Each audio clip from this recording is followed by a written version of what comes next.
안녕하십니까, 축구 팬 여러분. 오늘 우리가 함께 나눌 이야기는 단순한 승패 기록 그 이상의 가치를 지닌 한 남자의 고독한 도전과 기적 같은 승리에 대한 기록입니다. 여러분, 한번 상상해 보십시오. 한국 축구의 전설적인 인물이 타국의 지휘봉을 잡고 자신의 조국인 대한민국을 상대로 시상대 끝자락에서 정면 승부를 펼치는 장면을 말입니다. 누군가에게는 가슴 아픈 패배였겠지만 베트남 축구의 역사를 새로 쓴 이들에게는 평생 잊지 못할 한편의 대서사시였습니다. 오늘 우리는 김상식 감독과 베트남 U-23 대표팀이 써내려간 그 뜨거웠던 정실력의 연대기를 아주 깊숙이 들여다보려 합니다. 불과 몇 년 전까지만 해도 동남아시아 축구는 아시아 축구의 변방 혹은 승점을 챙겨주는 약체로 치부되곤 했습니다. 하지만 이번 AFC U-23 아시안컵에서 보여준 베트남의 행보는 그 모든 편견을 단숨에 부숴버렸습니다. 그 변화의 중심에는 바로 한국 축구의 리더십을 상징하는 인물 중 하나인 김상식 감독이 있었습니다. 그는 베트남 대표팀의 지휘봉을 잡은 순간부터 줄곧 한 가지를 강조했습니다. 체격 조건의 열쇠를 극복할 수 있는 유일한 열쇠, 그것은 바로 강철 같은 정신적 단단함이었습니다. 요르단, 사우디아라비아, 그리고 아시아의 맹주 한국까지. 이름만 들어도 압도당할 것 같은 강호들을 상대로 베트남이 어떻게 무너지지 않고 끝까지 버텨냈는지 그 이면에 숨겨진 피와 땀의 이야기를 시작해 보겠습니다. 대회의 출발은 그리 낙관적이지 않았습니다. 조별리그 A조에 속한 베트남이 요르단, 사우디아라비아, 키르기스스탄을 연달아 만났을 때 아시아의 많은 축구 전문가는 그들의 조기 탈락을 조심스럽게 점쳤습니다. 상대팀 선수들은 베트남 선수들보다 머리 하나가 더 컸고 빠르고 탄탄한 피지컬을 바탕으로 압도적인 경기를 펼치는 팀들이었기 때문입니다. 하지만 김상식 감독은 경기 전 선수들의 눈빛에서 다른 무언가를 발견했습니다. 그것은 공포가 아니라 증명하고 싶어 하는 갈망이었습니다. 선수들은 위축되지 않았습니다. 오히려 고개를 치켜들고 당당하게 그라운드에 섰습니다. 결과는 놀랍게도 조별리그 3전 전승. 이는 결코 단순한 행운이나 우연이 아니었습니다. 11명의 선수가 하나의 유기체처럼 움직이는 조직력, 그리고 경기 종료 휘슬이 울릴 때까지 절대 포기하지 않는 끈기가 만들어낸 필연적인 결과였습니다. 8강전에서 만난 UAE와의 3대2 혈투는 이 팀이 가진 꺾이지 않는 마음을 가장 잘 보여준 경기였습니다. 하지만 진짜 드라마는 그 이후 가장 고통스러운 순간에 펼쳐졌습니다. 4강전에서 중국을 상대로 0대3이라는 뼈아픈 패배를 당했을 때 베트남 전역은 깊은 침묵과 실망에 빠졌습니다.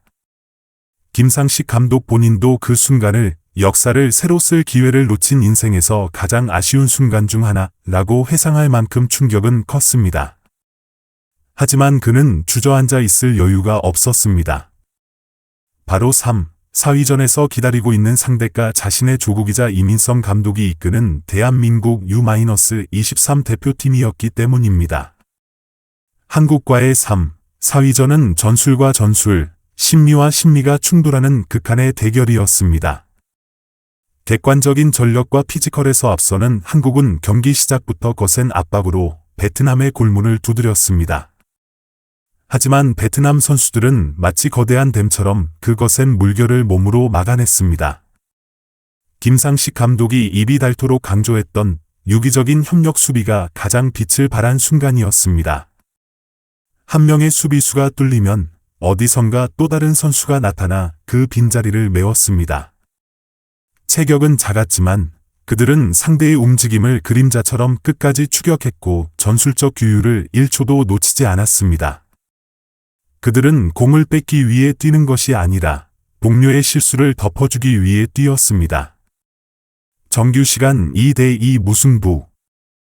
그리고 이어진 잔혹한 승부차기에서 베트남은 7대6이라는 스코어로 한국을 누르고 아시아 3위라는 위협을 달성했습니다. 이는 베트남 축구사의 길이 남을 명장면이자 김상식 리더십의 승리였습니다. 이 승리가 우리에게 주는 울림은 단순한 메달의 색깔보다 훨씬 진합니다. 김상식 감독은 경기 후 인터뷰에서 승리의 비결을 묻는 질문에 단 한마디로 답했습니다. 비결은 오직 정신력입니다. 그는 선수들이 지쳐 쓰러지려 할 때마다 베트남 거리 곳곳을 붉게 물들인 금성홍기의 물결을 떠올리게 했다고 합니다. 수만 명의 팬이 거리로 쏟아져 나와 국기를 흔들며 보내는 열광적인 지지는 산소 부족으로 고통받는 선수들의 심장에 다시 불을 지피는 연료가 되었습니다. 체력적으로 한계에 부딪혀 다리가 움직이지 않을 때 우리를 다시 일으켜 세운 것은 베트남 국민이 보여준 거리의 풍경이었다. 는 그의 고백에서 감독과 선수, 그리고 한 나라의 국민이 축구라는 매개체로 어떻게 하나가 될 수 있는지를 우리는 목격할 수 있었습니다. 물론 4강 중국전에서의 패배는 김상식 감독에게 여전히 짙은 아쉬움이자 숙제로 남아 있습니다. 만약 그 고비를 넘겨 결승에 진출했다면 베트남 축구의 지형도는 우리가 상상하는 것 이상으로 변했을지도 모릅니다. 하지만 이번 대회 전체를 놓고 보았을 때 베트남이 얻은 것은 단순한 3위라는 성적표가 아닙니다. 그것은 바로 어떤 강팀을 만나도 우리만의 축구를 할 수 있다는 자신감의 씨앗입니다. 김상식 감독은 베트남 선수들에게 기술을 가르치기 전에 승리하는 법을 가르쳤고 아시아 축구계의 베트남이라는 이름 두 글자를 공포와 경외의 대상으로 각인시켰습니다. 작지만 단단한 조직력, 느린 것 같지만 끝까지 포기하지 않고 물고 늘어지는 이 독특한 베트남 스타일은 이제 동남아시아를 넘어 아시아 전체가 경계해야 할 무서운 무기가 되었습니다. 이제 우리는 축구 팬으로서 본질적인 질문을 던지게 됩니다. 김상식 감독과 베트남 대표팀의 이 뜨거운 동행은 과연 어디까지 계속될 수 있을까요? 이번 대회에서 거둔 3위라는 성적은 그들이 도달할 수 있는 정점일까요? 아니면 더 큰 기적을 향해 나아가는 첫걸음에 불과할까요? 정실력이라는 눈에 보이지 않는 무기로 압도적인 피지컬의 한계를 부숴버린 이들의 이야기는 이제 막 본격적인 궤도에 올랐을지도 모릅니다. 승부차기 끝에 한국을 꺾고 그라운드에 주저앉아 환호하던 그 순간, 베트남 축구는 승리 그 이상의 가치를 획득했습니다. 그것은 바로 어떤 거대한 벽 앞에서도 고개를 숙이지 않는 법을 배웠다는 사실입니다. 김상식 감독의 리더십 아래 베트남 축구가 앞으로 보여줄 다음 챕터가 벌써부터 기다려지는 이유는 명확합니다. 그들은 축구가 단순히 발로 하는 운동이 아니라 심장과 정신으로 하는 예술임을 증명했기 때문입니다. 대한민국이라는 거함을 넘어서고 아시아 축구의 새로운 다크호스로 떠오른 베트남. 그들의 항해는 이제 시작입니다. 여러분은 어떻게 생각하십니까? 김상식 감독의 이 정신력 축구가 아시아 축구의 지형도를 근본적으로 바꿀 수 있을까요? 아니면 이번의 성과는 단순한 이변에 그치게 될까요? 베트남 축구의 리더십과 그들의 미래에 대한 여러분의 소중한 의견을 댓글로 들려주시기 바랍니다.